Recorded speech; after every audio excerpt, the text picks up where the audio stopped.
Thanks. Hi, I'm Neil Costigan. I'm the CEO at Behaviosec.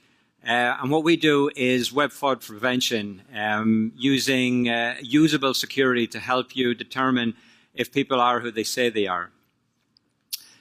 We are a university spin-out from a city called Luleå in the far north of Sweden. And over the last couple of years, with a lot of support and help from the fintech people who organize this show, we've grown from a university lab in Lapland to a lot of commercial offices in Stockholm, in Germany, UK, in the East Coast, and actually this week we're opening up in Palo Alto. So it's been a pretty interesting year for us. It's been, you know, a long slog as a university spin-out, but in the last 6-9 months we've just had an explosion of interest in our technology, and I hope you'll see why when I get into explaining it and demoing it. So what we're trying to do is develop a frictionless, cost-effective security solution. I have about 20 years of experience in the security industry, and as an engineer and developer, very much like a lot of you people, a lot of the old technologies are my fault. We used to make very, very secure, very, very complex, very, very expensive security solutions. And we used to be really happy about ourselves with big numbers and PKI and smart cards and all that kind of stuff. But really, as we move to a retail or consumer connected world, particularly when we're talking about form factors such as mobile, these things are inappropriate. We have to balance the complexity and security with the effectiveness of it, the usability of it. And this is a chart or a graph that we've stolen from an analysis and report from MasterCard.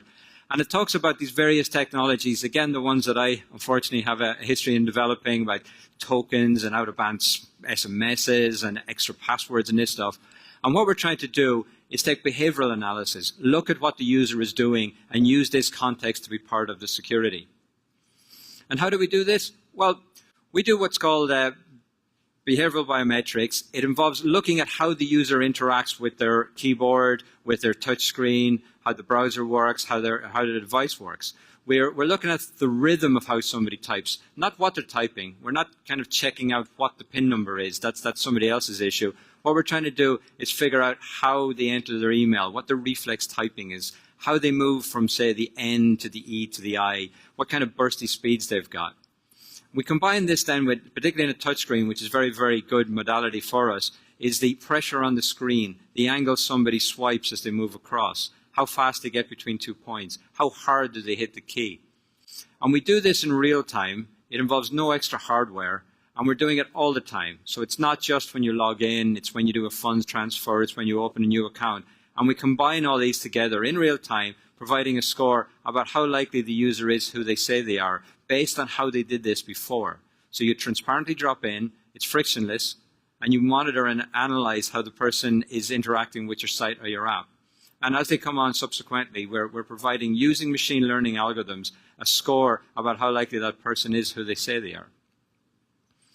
The real world examples, as I said, we've started humble beginnings as a university spin out. It's been an amazing journey. This year, we're hitting our numbers. We have 10 million active users. We've got 20 banks signed up, mainly in Northern Europe. And we've gone over the number of 500 million transactions. You know, these are huge. And the reason is that we believe this is the most mature system out there for doing this frictionless security layer. A real-world example of this, about the deployment of it and the integration and how we designed it. Just this last week, we're rolling out to a large high street bank in the UK. They've got about 10 million retail users. And as you can imagine, with a project like this, there's a scaled phase rollout.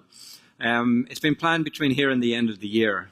But of course, last week there's a panic. The group manager's coming around. He wants to see what we're working on, and we'd really like to show him what we're doing. Can we accelerate this?